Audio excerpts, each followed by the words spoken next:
Hello students, आज हम Newton's law का सेकंड लेक्चर स्टार्ट करने जा रहे हैं। ठीक है, आज हम समझेंगे फ्री बॉडी डायग्राम्स के बारे में। पहले मैं आपको याद दिला दूं पिछली बार हमने क्या डिस्कस किया था। तो पिछली बार हमने डिस्कस किया था एक बॉडी चल रही है, एक बॉडी रुकी हुई है, तो वो चलती किस वजह से है और चलती चलती रुक किस वजह से जाती है, तो उसके लिए कौन जिम्मेदार है। उसके लिए जिम्मेदार निकल के आया था वहां पे फोर्स को हमने वहां पे डिस्कस किया था।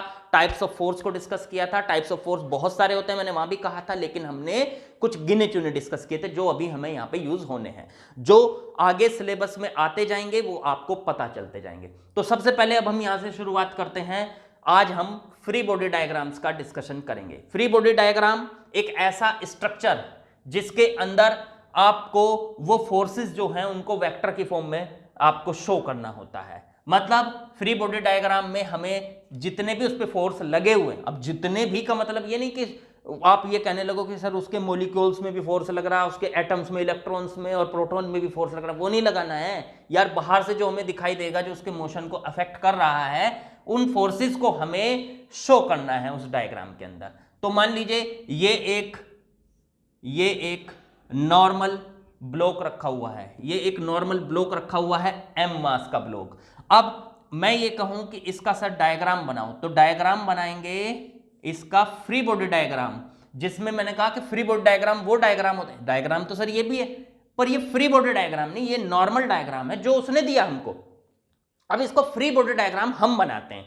हम क्या करेंगे, इस पे जितने फोर्सेस लग रहे हैं उन सभी को दिखाने का कोशिश करेंगे, शो करने का कोशिश करेंगे। जैसे एक तो इसका वेट नीचे की तरफ लगा हुआ है mg, ठीक है, तो वेट, और फिर सरफेस की तरफ से इसको नॉर्मल रिएक्शन लगी हुई है n, और कोई फोर्स नहीं, और कोई फोर्स नहीं है। ठीक है, अभी दूसरा एक और ले लेते हैं। मान लीजिए ये m मास का ब्लॉक है और इस पे एक एक्स्ट्रा फोर्स हमने लगा रखा है, एक्सटर्नल फोर्स कह लो इसको, ये लगा रखा है हमने थीटा के एंगल पर। तो हम आपसे कहें कि इसका भी डायग्राम बनाइए, तो इसका डायग्राम में, फ्री बॉडी डायग्राम में वेट mg नीचे की तरफ, नॉर्मल रिएक्शन n ऊपर की तरफ, और ये जो F लगा हुआ है इसके आप ज्यादातर देखो क्वेश्चंस के अंदर फोर्स के कंपोनेंट कर लिया करो। तो फोर्स के कंपोनेंट किधर किधर होंगे, तो आपको पता होना चाहिए कि जब भी कोई वेक्टर में, ये मैंने समझा रखी है बात कि मान लीजिए कोई वेक्टर है आपका, मान लीजिए ये F वेक्टर है, तो इस F वेक्टर के थीटा,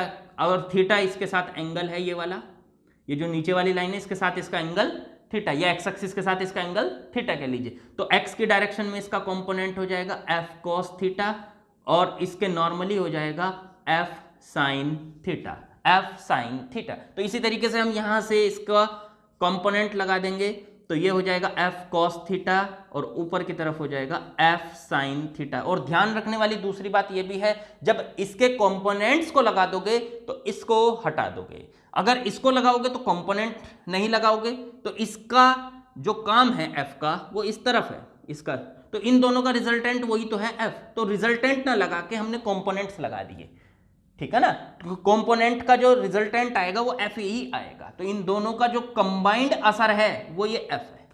तो मैंने इसको ब्रेक करके, क्योंकि क्यों किया सर ब्रेक, क्यों किया उसका रीजन भी हमें पता चलेगा जल्दी ही जब हम इसकी कैलकुलेशन पे आएंगे। तो कैलकुलेशन पे ये कहेंगे ना कि आगे बढ़ रहा है तो किस स्पीड से बढ़ रहा है, किस एक्सेलरेशन से बढ़ रहा है, तो आगे बढ़ने वाला फोर्स जिम्मेदार है, तो आगे बढ़ने वाला उसका कंपोनेंट की हमें इसकी एफ कॉस थीटा की जरूरत पड़ेगी। ये ऊपर खिंचा हुआ जा रहा है, तो ऊपर क्यों जा रहा है, तो ऊपर एफ साइन थीटा की वजह से जा रहा है, ठीक है ना। तो वहां पे कंपोनेंट करने की जरूरत पड़ती है, तो हम कंपोनेंट करके ही फ्री बॉडी डायग्राम बना ले तो बेहतर। कंपोनेंट जिस डायरेक्शन में करने पड़े उसी डायरेक्शन में करने आने चाहिए हमसे। चलो ठीक है, अब फ्री बॉडी डायग्राम में हम मान लीजिए ब्लॉक एक ना होके दो ब्लॉक हैं, इस तरीके से रखे हुए हैं, इस तरीके से रखे हुए हैं दो ब्लॉक, एक m1 मास, एक m2 मास, और हमने इधर इससे एक फोर्स लगाया हुआ है F। अब ये भी ध्यान रखिएगा ये सारी जो सरफेसेस हैं ये स्मूथ है। अब ये जो ये F फोर्स लगा हुआ है, अब इसकी वजह से ये इसको आगे की तरफ पुश कर रहा है, तो ये आगे चलना शुरू कर देंगे, बिल्कुल चलना शुरू कर देंगे। स्मूथ सरफेस है, क्योंकि स्मूथ सरफेस है, आगे की तरफ चलना शुरू कर देंगे। पर अभी हम आगे की कैलकुलेशन कुछ नहीं करनी है हमें तो फिलहाल ये देखना है इस पे फोर्स कौन कौन से लगे हुए हैं। तो फोर्स देखो यहाँ पे, तो आपको जब ये दो बॉडीज हैं आपके पास M1 और M2, दो ब्लॉक्स हैं, तो दोनों का अलग अलग डायग्राम बनाओ, फ्री बॉडी डायग्राम। M1 का अलग बनाइए और M2 का अलग बनाइए। अब एक बात बताओ, सबसे पहले तो देखो जो नीचे की तरफ से इसको फोर्स मिल रहा है, सरफेस से फोर्स ऊपर की तरफ मिल रहा है, नॉर्मल रिएक्शन कह रहे थे हम, जिसको नॉर्मल कॉन्टैक्ट फोर्स बोल रहे थे, उसको कह देता हूं मैं N1। इसको सरफेस की वजह से N1 मिल रहा है और दूसरे वाले को सरफेस की वजह से N2 मिल रहा है। सरफेस इस पर कितना फोर्स लगा रही है? N2। इसका वेट नीचे की तरफ M1G सॉरी, और इसका वेट हो गया M2G। ठीक हो गई बात। अब यहां से इधर से ये फोर्स F, ये आगे की तरफ इसको प्रेस करना चाहता है कि अब देखो यहां पर दोनों की सरफेस कांटेक्ट में है, तो इनके बीच में कौन सा फोर्स लगेगा? कांटेक्ट फोर्स लगेगा, क्योंकि ये पीछे की तरफ से इसको पुश कर रहा है, तो कांटेक्ट फोर्स के जरिए ही तो ये आगे की तरफ इसको पुश करेगा। तो ये जो छोटा ब्लॉक है बड़े ब्लॉक को आगे की तरफ पुश करना चाहता है कांटेक्ट फोर्स से, तो वो हो गया N मान लेता हूं, F मान लेता हूं, वो आपकी मर्जी है, कन्वेंशन है। अब आपको पता है कि ये छोटा ब्लॉक बड़े ब्लॉक को आगे की तरफ पुश करना चाहता है, तो बड़ा ब्लॉक छोटे ब्लॉक को पीछे की तरफ उसको पुश करना चाहता है, तो वो पीछे की तरफ इतना ही फोर्स N लगाएगा। तो आपको कांटेक्ट फोर्स बनाने का बहुत आसान सा तरीका है, जहां पर सरफेस आपस में टच में है उनको थोड़ा सा अलग करके डायग्राम्स बना लीजिए, और जहां से उनको अलग किया, एक पे फोर्स इस तरफ तो दूसरे पे इस तरफ लगा दीजिए। ये आपका कांटेक्ट फोर्स हो गया N, दोनों के बीच में सरफेसेस के कांटेक्ट में आने की वजह से हुआ है ये।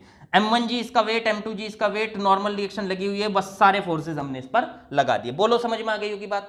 इसी तरीके से चाहिए तीन ब्लॉक होते तो क्या होता, चलो वो भी देख लेते हैं। अगर तीन ब्लॉक होते, मान लीजिए ये होता M1, ये होता M2 और ये होता M3, M1 block, M2 block, M3 block, इधर से एक फोर्स लगाया हुआ है F। तो इसका फ्री बॉडी डायग्राम किस तरीके से बनाए सर? बिल्कुल सेम। अब देखो इसको बार बार अलग से भी बनाने की जरूरत नहीं है आपको कि यहां पे है, क्योंकि हमें पेपर में कोशिश करनी होती है कि टाइम बचाना है, तो अलग से बनाएंगे टाइम लगेगा, हम वहीं का वहीं बना लेते हैं। तो ये इसकी तरफ, लेकिन वहीं का वहीं बनाने में थोड़ा सा क्लियरिटी आपको नहीं आएगी, इसलिए मैं अलग अलग ही बना दे रहा हूं। आपको जब प्रैक्टिस हो जाएगी ना, तो तब उनको एक जगह ही बना ले। अब ये M1, ये M2, ये M3, तीनों को अलग अलग कर लिया। ये दोनों यहाँ पे कांटेक्ट में है, तो इनके बीच में आपस में कांटेक्ट फोर्स एक पे इधर लग रहा है। उल्टे मत लगा देना, बस ये ध्यान रखना, क्योंकि जब ये इधर से फोर्स कर रहा है तो M1 M2 पे आगे की तरफ पुश कर रहा है, तो आगे की तरफ ये फोर्स। मान लीजिए ये कांटेक्ट फोर्स है आपका N1, ये इसी तरीके से पीछे की तरफ N1 इस तरफ लग रहा होगा। अब ये इसको आगे की तरफ फोर्स कर रहा है, तो ये हो गया N2, तो ये इस पे पीछे की तरफ N2 लगा रखा होगा इसने। अब इस पे वेट नीचे की तरफ M1G, तो इसकी नॉर्मल रिएक्शन मिल गई इसको N3 कह लो इसको। फिर ऐसे ही M2G, तो इसकी नॉर्मल रिएक्शन N4 कह लो, और ये नीचे की तरफ M3G, तो इस पे ऊपर की तरफ N5 कह लो, और इधर से ये फोर्स हो गया F। मेरे ख्याल से आपको तीनों ब्लॉक्स के फ्री बॉडी डायग्राम क्लियर हो गए होंगे। बहुत आसान है और मजा भी आता है बनाने में, ठीक है ना। चलो अब बात करते हैं कि अगर सिस्टम्स के अंदर इसी तरीके से रस्सी आ जाएंगी या फिर आपका इंक्लाइंड प्लेन वगैरह आ जाएंगे, तो मैं दोनों को डिस्कस करता हूं। पहले इंक्लाइंड प्लेन का एक डायग्राम बनाते हैं। मान लीजिए ये है आपके पास M मास और एक इंक्लिनेशन पे रखा हुआ है जिसका इंक्लिनेशन थीटा है। M मास स्मूथ सरफेस है, फ्रिक्शन की भी बात नहीं हो रही, स्मूथ सरफेस है सारी, तो ठीक है। इसका वेट नीचे की तरफ mg है, mg बिल्कुल, और नॉर्मल रिएक्शन हमेशा सरफेस के परपेंडिकुलर काम करती है, तो नॉर्मल रिएक्शन इधर काम कर रही है n, ठीक है, और कुछ नहीं है। तो फिर इस mg के आप कंपोनेंट कर सकते हो ज्यादा से ज्यादा, एक तो प्लेन की डायरेक्शन में और प्लेन के परपेंडिकुलर। तो mg के कंपोनेंट होंगे, देखो ये एंगल थीटा है, तो याद रखना ये वाला एंगल थीटा होगा, तो इधर आ जाएगा mg cos थीटा और इधर आ जाएगा mg sin थीटा। तो पहले तो ये कि सर ये एंगल थीटा कैसे हुआ, तो मैं आपको बता दूं कि दो लाइनों के बीच में अगर एंगल थीटा होता है तो उनकी परपेंडिकुलर लाइंस के बीच में, जैसे इसके परपेंडिकुलर तो ये हो गई लाइन, इसके परपेंडिकुलर ये हो गई लाइन, इस वाली के परपेंडिकुलर तो ये लाइन, और इसके परपेंडिकुलर इसके ये वाली लाइन, तो इन दोनों के बीच में भी एंगल थीटा होगा। अब देखो कैसे, इसके परपेंडिकुलर तो ये वाला वेक्टर और इसके परपेंडिकुलर ये वाला वेक्टर, तो जो इन दोनों के बीच का थीटा वही इन दोनों के बीच का एंगल। तो बिल्कुल क्लियर बात, यहां से ये एंगल थीटा हो गया। तो थीटा के नीचे वाला कॉस होता है हमेशा, थीटा के नीचे की तरफ का कंपोनेंट कॉस, और थीटा के सामने वाला ऐसे कह लो ये वाला साइन। तो थीटा के नीचे वाला कॉस और ये इधर वाला साइन। तो mg sin theta mg cos theta. अब ये mg को भूल जाओ, ये नहीं है, बस ये खत्म जब आप इसको लगा दोगे। तो इस तरीके से हम इसका फ्री बॉडी डायग्राम बना सकते हैं। अगर आपके पास दो ब्लॉक्स आपस में एक रस्सी से कनेक्ट हैं और आप उसको F फोर्स से खींच रहे हो, एक रस्सी से कनेक्ट है और आप उसको F फोर्स से खींच रहे हो, ये मान लीजिए M1, ये M2 और ये किसी सरफेस पर रखे हुए हैं। मैं यहीं कहीं बनाता हूँ वो सब इसको, तो ठीक है ऐसे कर लेते हैं ना। जब हम इसको आगे की तरफ खींचेंगे तो M2 आगे की तरफ चलने की कोशिश करेगा, 1 मीटर आगे चलेगा, तो ये रस्सी में ना टेंशन आ जाएगी, रस्सी इसको जाने नहीं देगी। तो जाने नहीं देगी तो ये M1 से कनेक्ट है, ये जब आगे की तरफ जाने की कोशिश करेगा तो M1 भी खिसकने की कोशिश करेगा। तो इसका मतलब रस्सी के अंदर टेंशन आ जाती है। और टेंशन के लिए क्या बताया था मैंने, आप एक काम करो ना, रस्सी को कहीं से कट कर लो और कट करने के बाद दोनों तरफ एरो लगा लो इस तरीके से। तो ये टेंशन T M2 पर तो इस तरफ है और टेंशन T ही M1 पे इस तरफ है, और इसका वेट नीचे की तरफ M1G और ऊपर की तरफ नॉर्मल रिएक्शन N1। ऐसे ही नीचे की तरफ ये M2G और इसकी नॉर्मल रिएक्शन N2, और ये फोर्स आगे की तरफ F। मेरे ख्याल से बात आप लोगों को क्लियर हो गई। वहीं का वहीं भी बना सकते हो आप, उनको अलग अलग करके भी बना सकते हो, दूसरी जगह भी बना सकते हो, चाहे जहां बनाओ कोई टेंशन नहीं है। ये आप लोगों को बिल्कुल एकदम से क्लियर हुई होगी बात यहां तक कि फ्री बॉडी डायग्राम हमें किस तरह बनाना है। अब हम इसमें और केसेस डिस्कस कर लेते हैं। तो हम यहां से अब आगे बढ़ते हैं। फ्री बॉडी डायग्राम में कुछ और केसेस, जो बात कर रहा था मैं कि कुछ और केसेस भी देखने, तो वो देखते हैं। जैसे मान लीजिए ये हमारे पास इस तरीके से ब्लॉक सरफेस पर रखे हुए हैं दो, एक M1 और M2, M2 के ऊपर M1 रखा हुआ है, ठीक है। तो इनके डायग्राम्स अलग अलग, ठीक है सर। तो इस बार ये दोनों एक दूसरे से टच हैं, ऊपर नीचे से टच हो रहे हैं, ठीक है। तो M1 को ऊपर की तरफ कर दिया मैंने, थोड़ा सा गैप देके M2 को नीचे की तरफ कर दिया, ये M2 है। अब एक दूसरे पर एक तो कॉन्टैक्ट फोर्स लगा रही है, यहां पे एक दूसरे के साथ कॉन्टैक्ट में थे, ये कॉन्टैक्ट फोर्स। तो ये कॉन्टैक्ट फोर्स नीचे वाला ऊपर की तरफ लगा रहा है और ऊपर वाला नीचे की तरफ लगा रहा है, इसको N कह देता हूं मैं, ठीक है। इसका वेट M1G नीचे की तरफ, तो ठीक है, इसका वेट ऐसे लगा दो M1G, इसका वेट नीचे की तरफ M2G, और नीचे सरफेस की वजह से इसको जो नॉर्मल रिएक्शन मिल रही है उसको कह देता हूं मैं N1 N डैश, कुछ भी कह दो यार, कोई फर्क नहीं पड़ता। तो ये सारे फोर्सेस इसके लग गए। अभी ये ब्लॉक अगर 3 होंगे तो 3 हो जाए तो क्योंकि फुल प्रैक्टिस कर लेनी है हमको, पूरे फिजिक्स में ये काम आएगा आपका टेक्निक, पूरा जो फिजिक्स खासतौर से मैकेनिक्स, आपको सारा यही टेक्निक आपका यूज होना है। फ्री बॉडी डायग्राम बनाना आता है तो मैकेनिक्स के सारे चैप्टर आपके समझ में आ जाएंगे। तो एक चीज समझनी है बस हमको सारे चैप्टर्स को समझने के लिए, फ्री बॉडी डायग्राम्स। अब इस तरीके से हमारे पास M1 M2 M3 3 ब्लॉक रखे हुए हैं। देखो ये इसको टच कर रहा है यहाँ पे, ये इसके साथ टच में है यहाँ पर, तो तीनों को अलग अलग कर लेते हैं। M1 को अलग, थोड़ा सा गैप देके M2 और थोड़ा सा गैप देके M3 को लिख लेते हैं। अब M3 को नीचे से नॉर्मल रिएक्शन मिल रही है, मान लीजिए N तरफ लगाएगा कुंड, ये N1 तो ये N1, बोलो ठीक है कि नहीं। अब ऐसे ही इसका वेट M2G नीचे की तरफ दूसरे वाले ब्लॉक का, और इन दोनों के बीच में फिर से कॉन्टैक्ट फोर्स है, तो ये नीचे की तरफ N2 तो ये ऊपर की तरफ N2, ठीक है। अब इसका वेट M1G। इस तरीके से ये सारे फोर्सेस हमने इस पे लगा दिए। बात बहुत अच्छे से क्लियर हो गई होगी। अब फिर इससे आगे बढ़ेंगे तो मैंने कहा कि स्ट्रिंग वाले आएंगे, स्ट्रिंग में पुली वाले भी आएंगे, पुली। तो पुली वालों की स्ट्रक्चर किस तरीके से बनेगी, ज्यादातर वो आपको जो पुली देगा वो मासलेस पुली देगा और मासलेस स्ट्रिंग देगा ज्यादातर।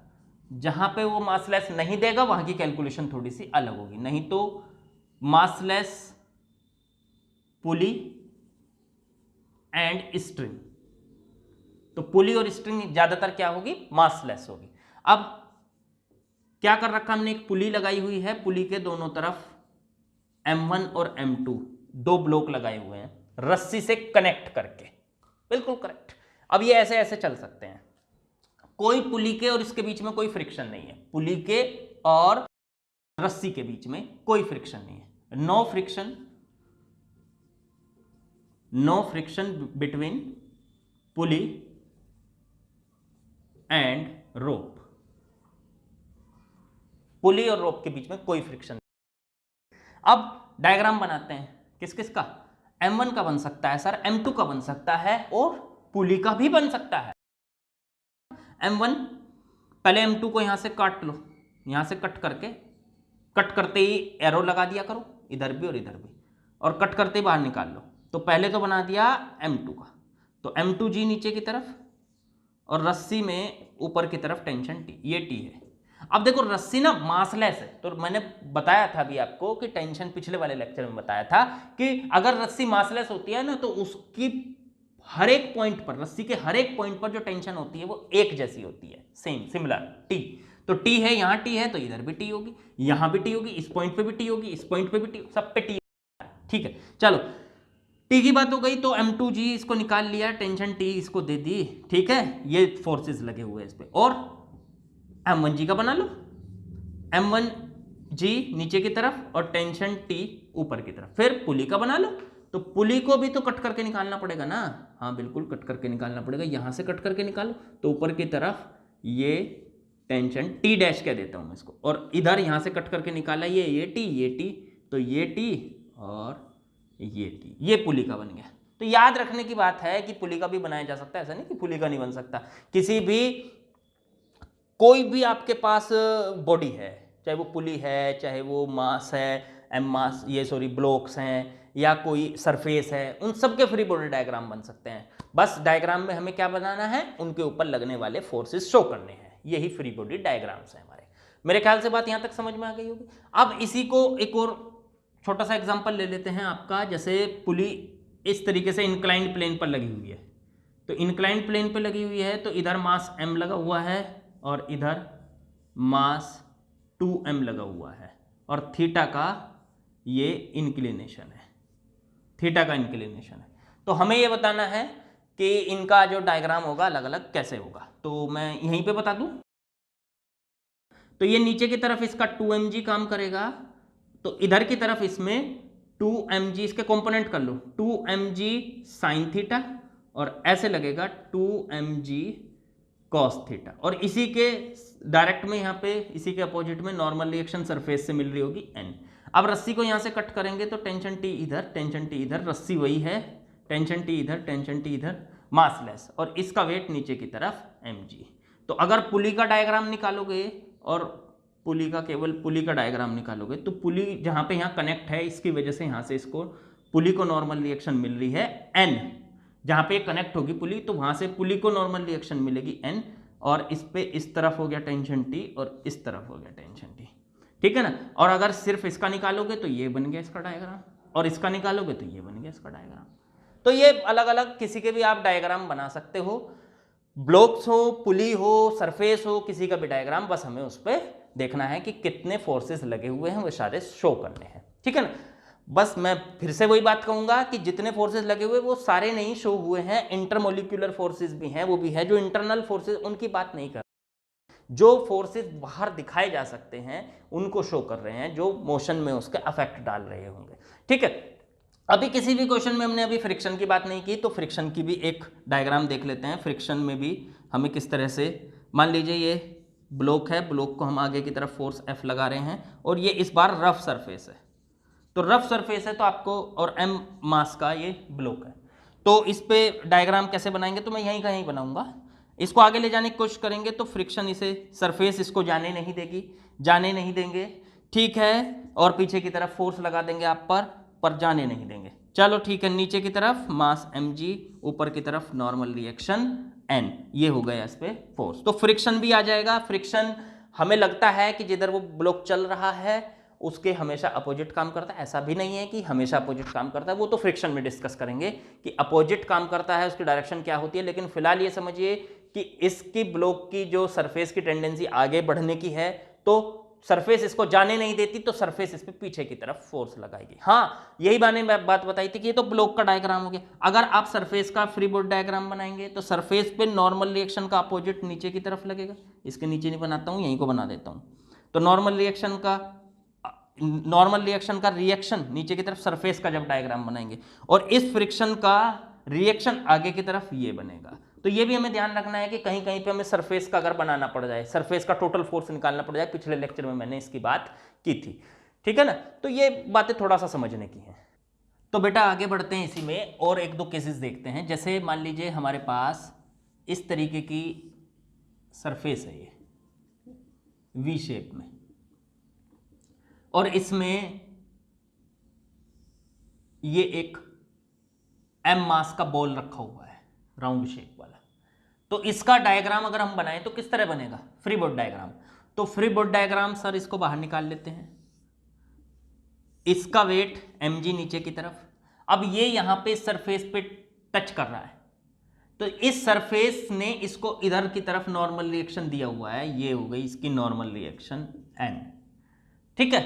अब मान लो ये n1 है, इधर की साइड से ये लगने वाली जो नॉर्मल रिएक्शन है, इधर की साइड से ये जो लगने वाली नॉर्मल रिएक्शन है ये n2 है, ठीक है। तो n1 और n2 इस पे लगे हुए। अगर मैं बात करूं कि ये तो हो गया सर इसका डायग्राम, और तो कोई फोर्स नहीं दिखाई दे रहा ना आपको, कोई दिखाई दे तो बताना जरूर मुझे। चलो ठीक है, तो और तो कोई फोर्स है नहीं। अब बात करते हैं हम जरा कि सरफेस का बना लें अगर सर, तो कोई बात नहीं। सरफेस जहां पे सरफेस और ये ब्लॉक आपस में कॉन्टैक्ट में है ना, तो यहां कॉन्टैक्ट फोर्स लग रहा है। ब्लॉक सरफेस पर इस तरफ फोर्स लगा रहा है, कितना? वही n1, और सरफेस ब्लॉक पर इस तरफ फोर्स लगा रही है n1। ऐसे ही ब्लॉक सरफेस पर इस तरफ फोर्स लगा रहा है n2, तो सरफेस ब्लॉक पर इस तरफ फोर्स लगा रही है n2। तो सरफेस का डायग्राम ये बन गया और ब्लॉक का डायग्राम ये बन गया। ये बात हमें ध्यान रखने वाली है। इसी तरीके की अलग अलग तरीके की हो सकते हैं ना, मतलब बहुत तरीके डायग्राम। वो तो डायग्राम तो हमें क्लियर होंगे जब हम क्वेश्चंस करना शुरू करेंगे। क्वेश्चन बहुत करेंगे हम, क्वेश्चंस के अंदर हमें जाके बातें क्लियर होंगी। चलो और थोड़ा सा एक और डायग्राम देख लेते हैं। एक और डायग्राम है हमारा, मान लीजिए ये एम मास का फोर्स, वो सॉरी ब्लॉक, और यहां पे पुली लगी हुई है, ये रस्सी यहां बंधी हुई है, और इधर एक पुली लगी हुई है, पुला नॉट पुला, पुली, चलो ठीक है। तो ये एम मास का ब्लॉक यहां पे भी लगा हुआ है आपका, ठीक है। और ये सरफेस जिस पे ये रखा हुआ है। चलिए ठीक है, अब बात करते हैं इसका डायग्राम बन सकता है, इसका डायग्राम बन सकता है, इस पुली का बन सकता है, इस पुली का बन सकता है, इस सरफेस का बन सकता है, इसका बन सकता है। सबकी क्या जरूरत है? इन मासेस का बनाओ जरा, फिर बाकी उनकी जरूरत पड़ेगी तो देखेंगे। तो इसका अब एक बात बताओ, यहां से एक बात बताओ, एम मास तो mg नीचे की तरफ, ये रस्सी यहां से यहां पे जाके कनेक्ट है, तो इस पे टेंशन इधर टी होगी, तो इधर की तरफ भी टी होगी। इसको यहां से कट करूं तो ये टी होगी, तो ये भी टी होगी, क्योंकि पूरी रस्सी में एक ही टेंशन। अब रस्सी बदल गई तो टेंशन भी बदल जाएगी।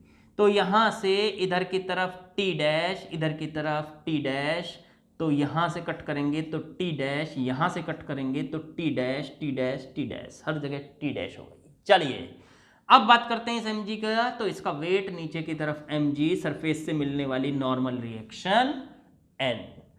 मेरे ख्याल से बात समझ में आ गई होगी। आप किसी का भी डायग्राम बनाओ और उसे बाहर निकाल सकते हो, जिसका बनाना चाहो। तो इसे अगर सर मैं मान लो इस पुली का बनाऊं, तो चलो ठीक है, पुली पे इधर की तरफ टेंशन टी, देखो ये रही टेंशन टी, इधर की तरफ टेंशन टी, ये रही टेंशन टी। अब पुली यहाँ पे इस पॉइंट पे कनेक्ट है, तो इसकी तरफ से इसको एक रिएक्शन फोर्स मिल रहा है, उसको मैं R बोल लो, N1 बोल लो, N2 बोल लो, कुछ भी बोल लो, ठीक। इसका बना लो सर, अगर इसका जो बीच में ब्लॉक रखा है, बन तो गया नहीं, बस उसे अलग निकाल के दिखा देता हूँ। चलो मैं mg नॉर्मल रिएक्शन n, इधर की तरफ टेंशन t, इधर की तरफ टेंशन t डैश, और बन गया, ठीक है ना। तो ये डायग्राम आप किसी का भी बना सकते हो, फ्री बॉडी डायग्राम। अब आप लोगों के लिए इजी रहेंगे फ्री बॉडी डायग्राम बनाना। हाँ सर चलो एक अनोखा सा बनवाता हूँ सर। इस तरीके से ब्लॉक रखा हुआ है, अगर इस तरीके से ये एम मास का ब्लॉक है, ऐसे रखा हुआ है, हाँ तो कोई दिक्कत नहीं ना।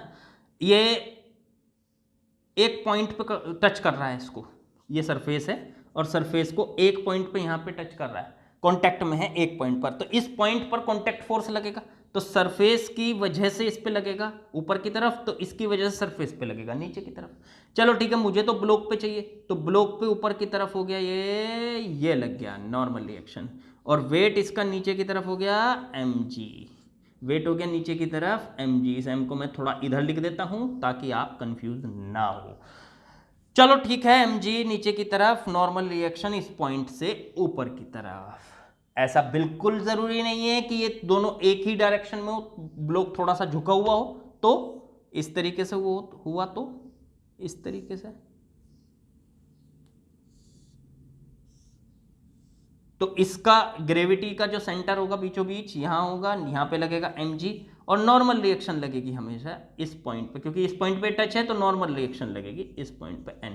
तो ऐसा भी जरूरी नहीं है कि दोनों वेक्टर एक ही डायरेक्शन में है, अलग अलग डायरेक्शन में भी हो सकते हैं। इस तरीके की जहां सिचुएशन आती है ना, वहां पे रोटेशन वाली कंडीशंस आती है, वो रोटेशन में समझेंगे हम जाके।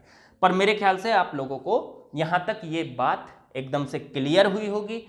फ्री बॉडी डायग्राम आपको ज़्यादातर बॉडीज़ के बनाने आ गए होंगे।